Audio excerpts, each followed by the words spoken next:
I remember I walked up into St James's and my hands, everything, my whole body just lit up. I've got goosebumps all over my skin. I get those goosebumps every time you come around, yeah. You ease my mind, you make everything feel fine. Worry about those times, I'm way too numb, yeah. It's way too dumb, yeah. I get those goosebumps every time I need the Heimlich, throw that to the side, yeah. I get those goosebumps every time, yeah. When you're not around, when you throw that to the side, yeah. I get those goosebumps every time, yeah. 713 to the 21, yeah, I'm riding. Why they on me? Why they on me? I'm flying, sipping low key. I'm sipping low key and hiding. Find a rider. I get those goosebumps every time you come around, yeah. You ease my mind, you make everything feel fine. Worry about those times, I'm way too numb, yeah.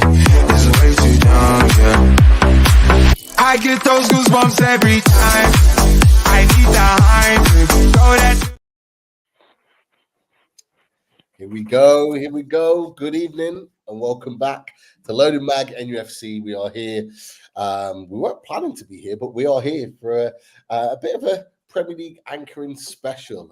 We've got a very special guest on today to talk all things Premier League and this very special vote that has taken place today that lots of people across all football clubs in the Premier League are talking about, and we'll get into it very, very shortly. But Daz, Chris, how are you both on this fine Monday evening?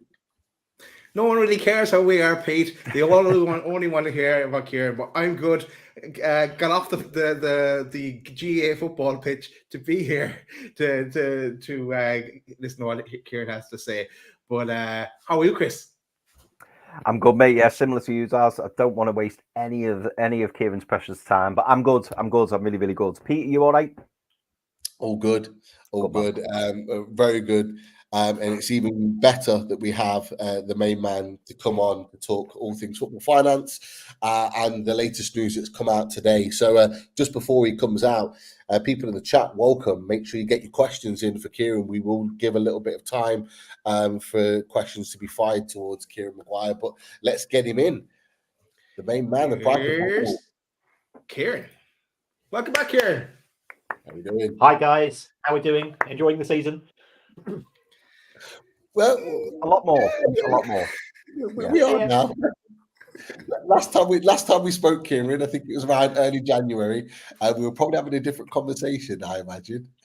I think our positions have reversed since January. Yes. Definitely, and we did promise Kieran and everyone in the chat that we wouldn't talk about Brighton, so we're going to move very, very swiftly on. And look, let's talk about the main news, and in particular, as well as yourself, Kieran, Martin Ziegler has announced a few hours ago now the Premier League clubs agreed in principle for a spending cap known as anchoring to TV earnings of the bottom club.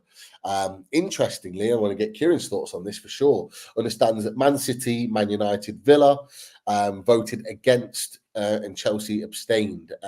Obviously, at this point now, it will go to an AGM, and the PFA's response, we'll wait and see the details of the proposal, but we would oppose any measures that would place a hard cap on player wages.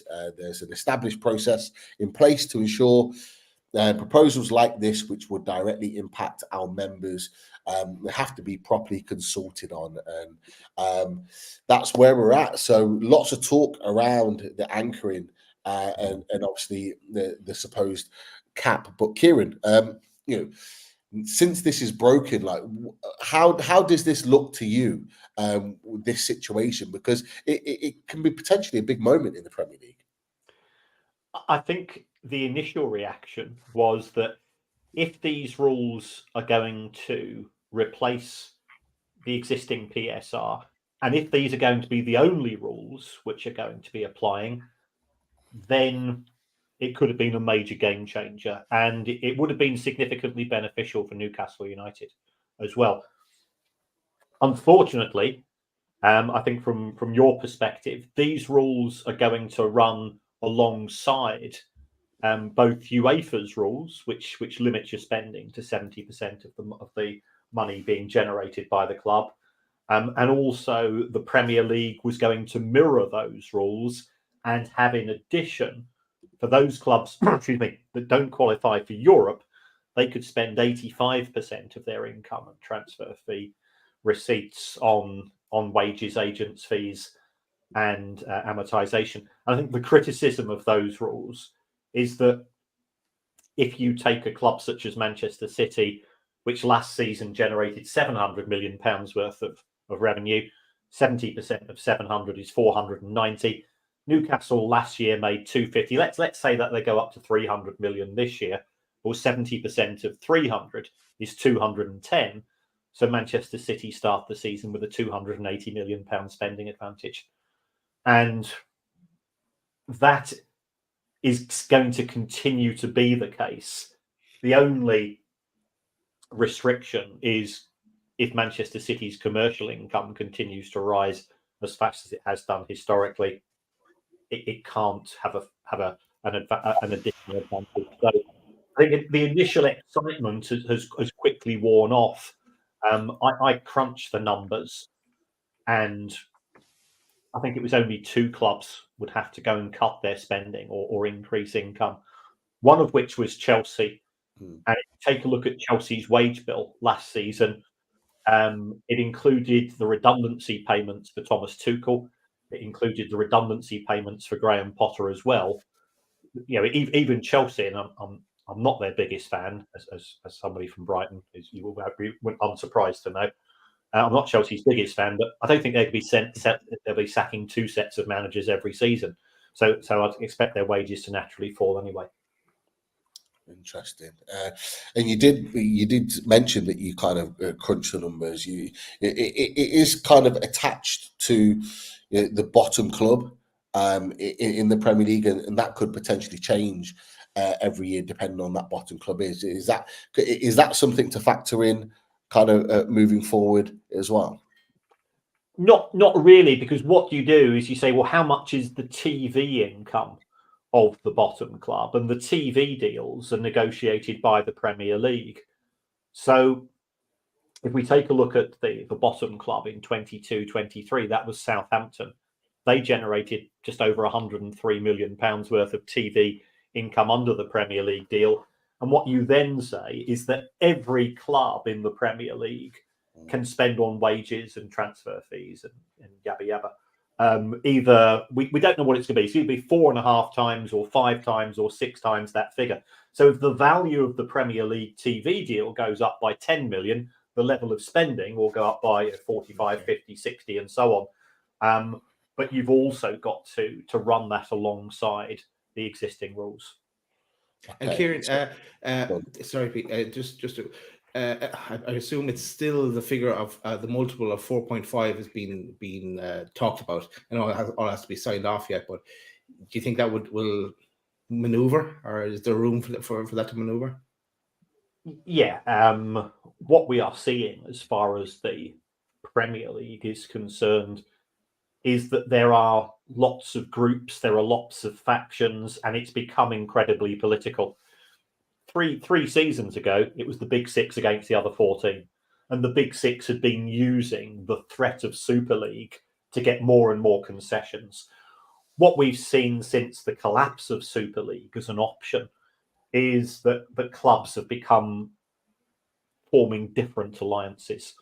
So I think the initial claim was it was going to be a 4.5 times anchor. It could be that the clubs might concede and make it 5. So 5 times 103 is 515 million pounds to spend, and that's a lot of money. It's £500 million to spend on. It's not players, it's player amortization. So if you sign a player for £100 million on a 5-year contract, that's costing you 20 million a year. So it's a hell of a lot of money. The opponents to it, who have been Manchester United and Manchester City, which I get to a certain extent, Aston Villa, which I don't get, and Chelsea, who have abstained, why they've done that is, I think they're trying to be friends with everybody. I think Todd Bowley's realised he's made so many enemies so quickly in the Premier League. He now wants to be everybody's best friend forever. What we will see going forwards is something very, very strange, and they'll go off and they're all in different WhatsApp groups, and it's all quite unpleasant that they can't get any decisions over the line. And we saw that with the related party transactions, which do have an impact, of course, on Newcastle United, where Sheffield United voted against changing the rules, and Sheffield United have now been relegated.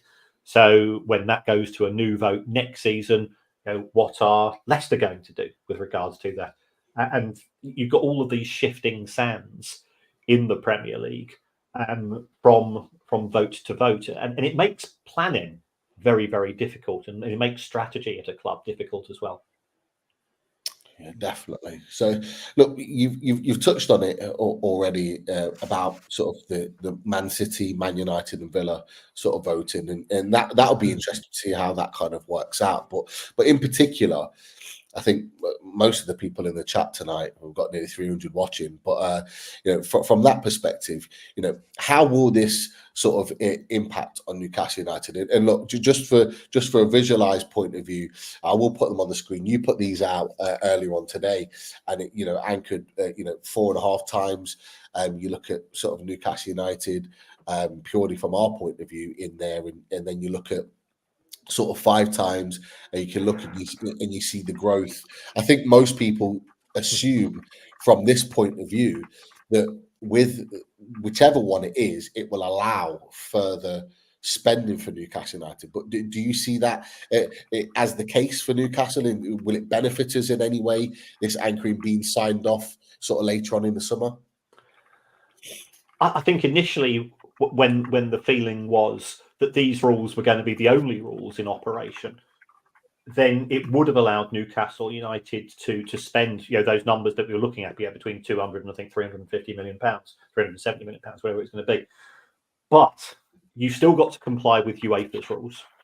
So if you've qualified for European competition, let's face it, you want to be in Europe. Yeah. It's there or nowhere. We've all got to be perfectly blunt. So you've still got to satisfy the UEFA rules. And if the Premier League adopts the UEFA rules as well as these anchoring rules, again, you're better off on a domestic basis. So I think the initial excitement and elation has very quickly evaporated. And the rules that will be in operation and these rules are coming in 25-26, are still going to favour the established elite. Okay, maybe not what Newcastle United fans wanted to hear. Chris, I know you got a few questions that I think have come through the chat and yourself with regards to the news that's come out today, mate. Shoot for it. Yeah, cheers, mate. Just a couple of quick questions for me personally, Kieran. Obviously, this is the last season of PSR, and the anchoring won't come in, we're led to believe, until 25-26. So, at the moment, PSR is over a 3-year period, isn't it? What are the? Do you know what are the plans are for the last remaining year of PSR? Well, it looks as if PSR will continue for 24-25. And the rules will continue to apply. So therefore, you'll be looking at the period 22 through to 25, right.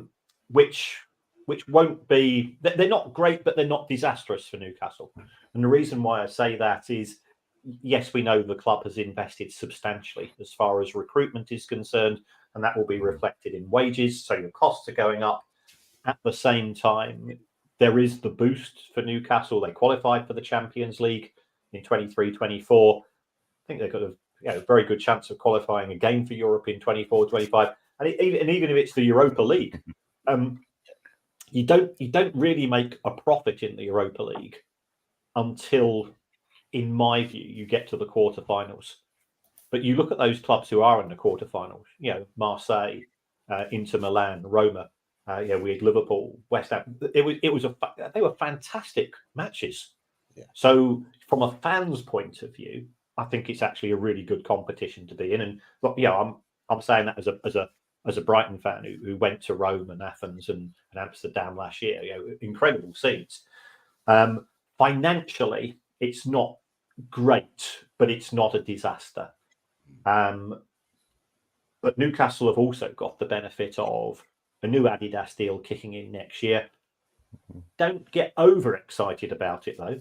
I'm not being rude, but Adidas have put all of their eggs in the Manchester United basket because the Manchester United deal has gone from 750 to 900 million pounds.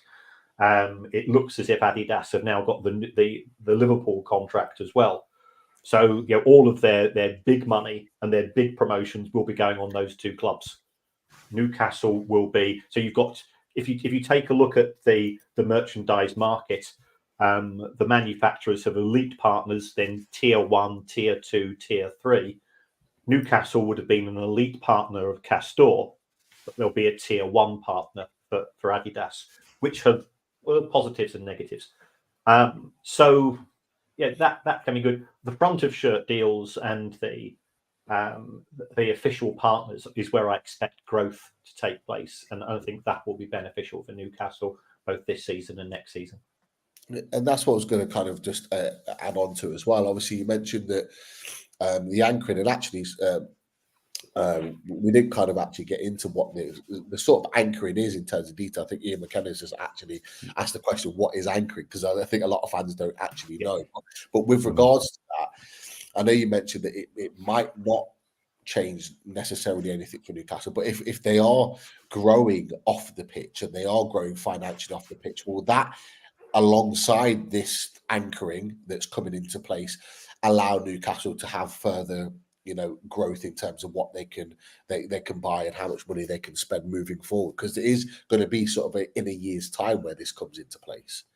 Yeah, okay, so let's first of all explain anchoring. What it's effectively saying is that for every £1 that the side finishing bottom of the Premier League earns from the Premier League TV deal, all of the clubs in the Premier League can spend £5 on wages, transfer fee amortization, and agents' fees.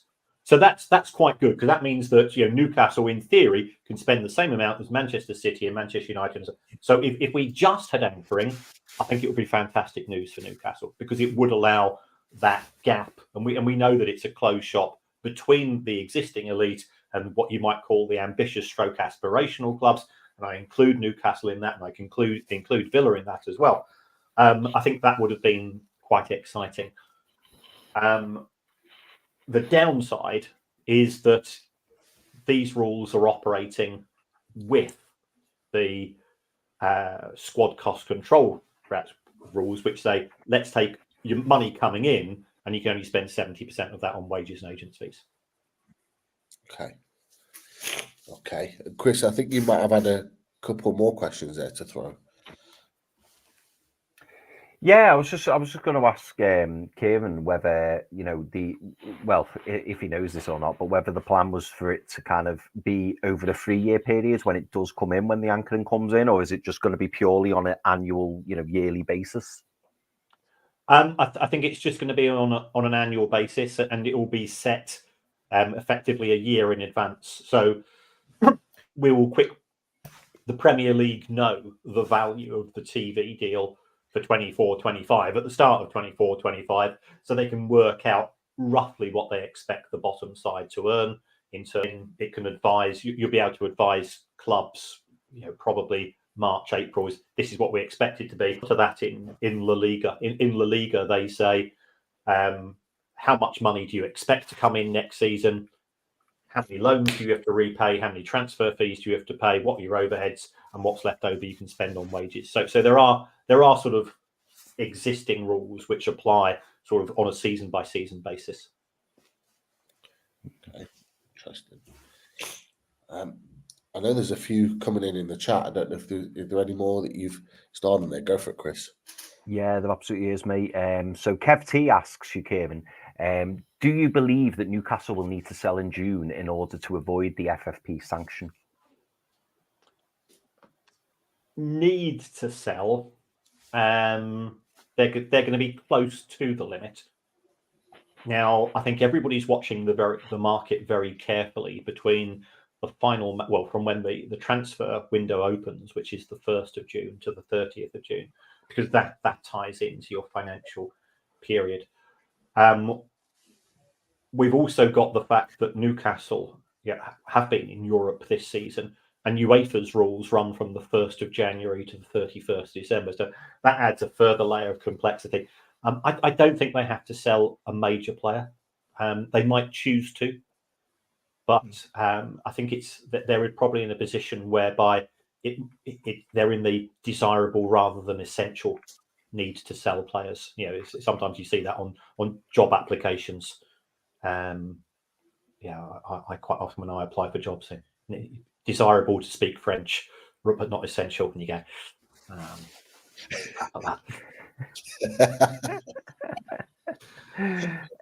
we had another question, Kieran, from Toon Gamer. He says, does the percentage spend include fees, wages, agent fees and upgrades, or are they separate?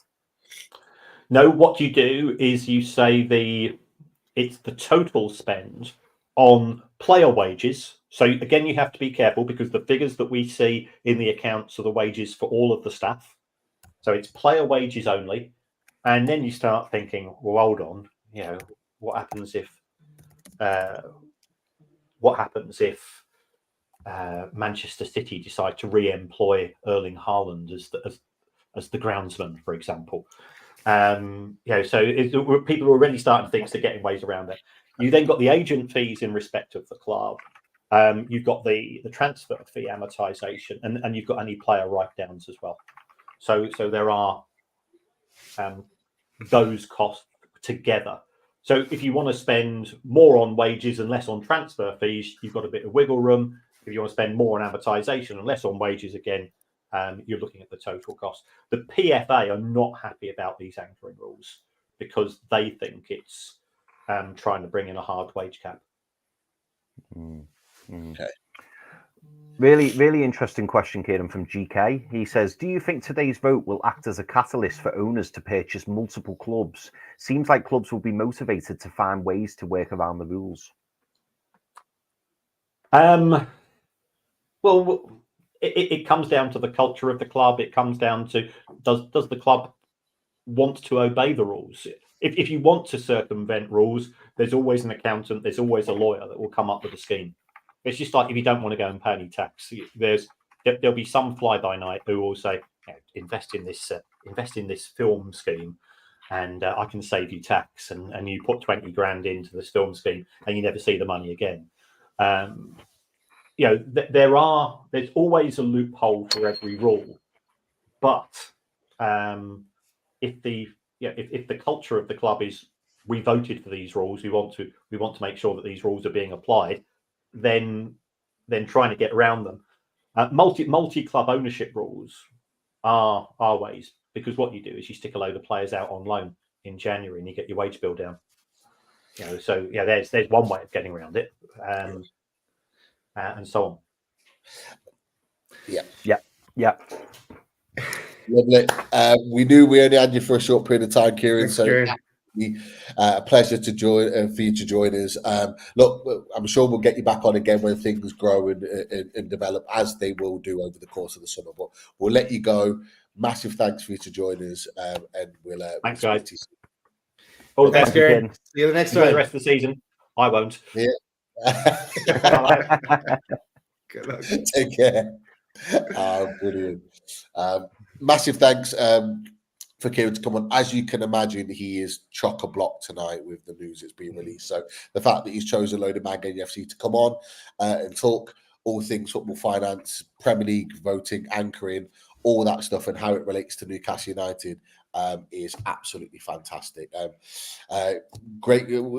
Great to have him on. We're getting the facts there tonight, boys. What do you make of that? And look, we've got 360 on in the chat. Make sure you hit those likes. Make sure you subscribe if you're new to the channel. But boys, just in general, what are your sort of initial reactions to what Kieran's had to say? Anything kind of stand out for you in particular?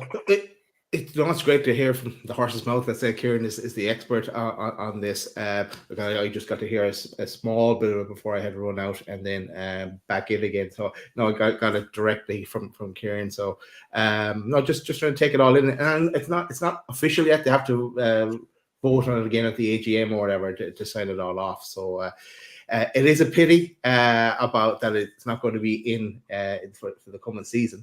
And also, it's a pity that the other rules, the European rules, are going to have that run alongside those. So I would like though the multiples to increase over the 4.5. But that's a very good point on the loan and out players. Look, we could do a bit of a Chelsea and bring in a few players, new players on loan. Then, buy them in and then put them out on loan as they're developing, like Minta, and go down that option as well. So that's something else to consider. And so that's where the feeder clubs, let's say, may take another look at that as we progress. But Chris, your thoughts? Interesting, really interesting. I mean, it must be difficult for Kieran at the moment because obviously it feels like we're only 60, maybe 65% of the way there. There's still lots more information to come out, but it's obviously great to have Kieran on and to kind of give us all, the like the idiot's guide, if you like, just to kind of explain things, because this word anchoring, I think we're going to hear that a hell of a lot from now.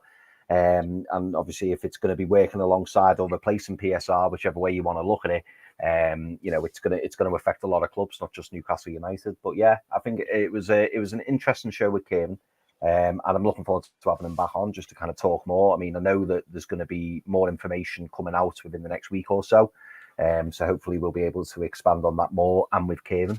But yeah, great to have him on, and I think it's just wait and see for me. I now know more about anchoring than what I did about 27 minutes ago. But I'm sure there's a lot more to find out as well.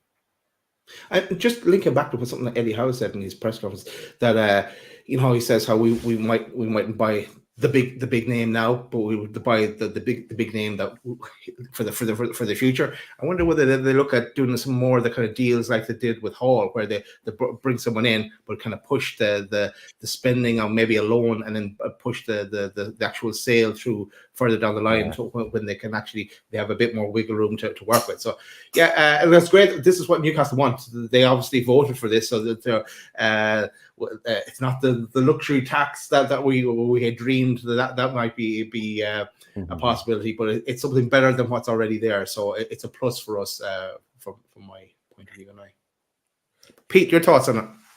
Yeah, it's kind of good in one sense and then not so great in another, because you are effectively, it is opening up for you to potentially spend more money, which is great, which is what Newcastle United want to do and to build. But then it's that UEFA ruling where you've got to fit into that 70%, and that's the thing. I think that's the key thing that's probably going to literally anchor us down, because we want to play European football. And that's what Kieran said. He said Newcastle United are going to want to be playing European football of some form, whether it's Champions League, Europa Conference. We are going to want to be in that conversation. With that, you've got to comply with the rules. And this is the difficulty. This is the way that Newcastle United have got to navigate around it. So although we are allowed to kind of spend more money, I think from a PSR point of view, it will definitely affect us, because we won't have to do what's been rumoured for the last 6 months, that we have to sell a top player, and Kieran confirmed that today on the show tonight. All this talk that we see in the media about Newcastle United, we have to sell Isak, we have to sell Bruno. Actually, it's going nowhere.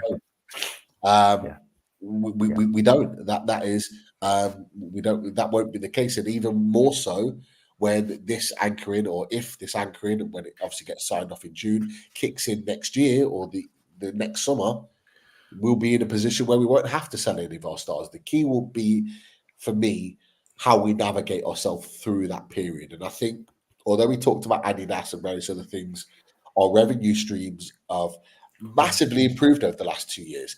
And who's to say they're not going to massively improve in the next year? and that will give us bigger scope to be able to go and spend more money. So I think in the end, it will get us to where we want to get to, which is where we want to be spending more money. But I think we're going to have to navigate it slightly differently, and we're not just going to depend on this anchoring to be able to do so. I think that's kind of what I took from this. Just immediately, I'm looking at ways to break the rules. But let's play out the scenario that us or other clubs aren't under the percentage for European competition. What happens then? Is it that you can't compete in that competition, or is it a financial penalty? Hoping it's a financial penalty. But what could it be? I think. Sorry, Chris. Go on. What were you going to say? No, I wasn't going to say anything, mate. No, I wasn't going to speak. I think it might be depending on the severity. Like if you're going to do like what Man City have done for like 10 plus years and just go absolutely mad and just go, I don't really care, then maybe they'll take you out of the competition, or it might just be a fine, or it could well be okay, you're in it this season, but next season if you get to Europe, you're not going to be part of it. And it might be one of those three things. And so because you're not quite dead set on exactly what it is, do you really want to take the risk? Yeah, and it's not like it can go crazy either, because you are restricted by that multiple, so you're not getting a massive advantage of going crazy and being out of Europe for a year. Yeah, definitely. Yeah, it's going to be interesting. It's going to be very, very interesting. Some great questions in the chat tonight.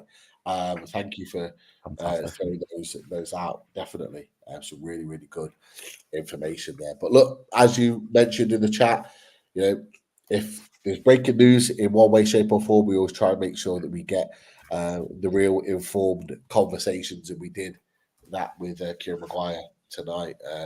Anything else, boys? While you're looking through the questions, I'm just going to give a shout out to the sponsors, lads, just because go for it. Give us some time. I don't even have to do it this way. I can just do a little video first for the Radiator Shed. Here we go.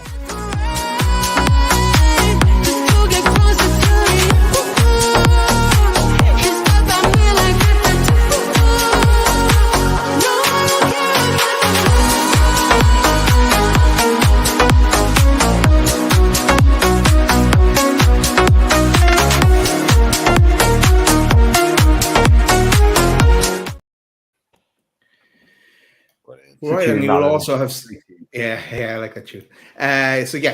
Contact the Radiator Shed for all your radiator needs, and also shout out to H2O Bathroom Design Co. And they will sort you out for any bathrooms that you're looking for or looking to upgrade in your house. Also, as I had to running to the bottom of the screen as well, we're also in partnership with Manscaped. So use our code LOADED20 for 20% off all the range of Manscaped products and free shipping as well. So you can check that out as well. So, boys, what are we doing? Yes, we're wrapping up. I think we're wrapping up for that. We will be back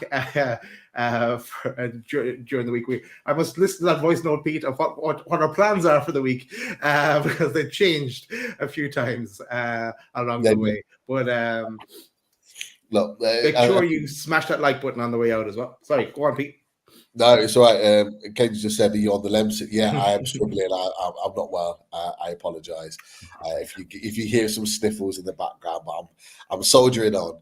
So it's all good. But yeah, as you said, Daz, a few plans in place for this week. So Load the Bag NUFC fans, don't go anywhere, because we will be back over the course of this week, maybe even tomorrow, who knows? But we'll definitely be back with a few shows this week for sure. So make sure you stay tuned.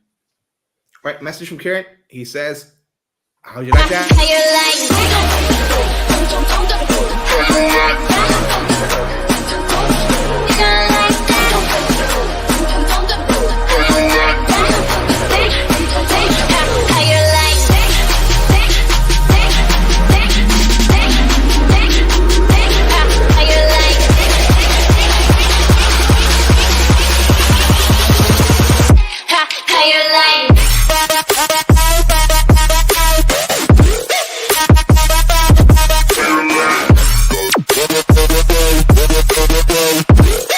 Go.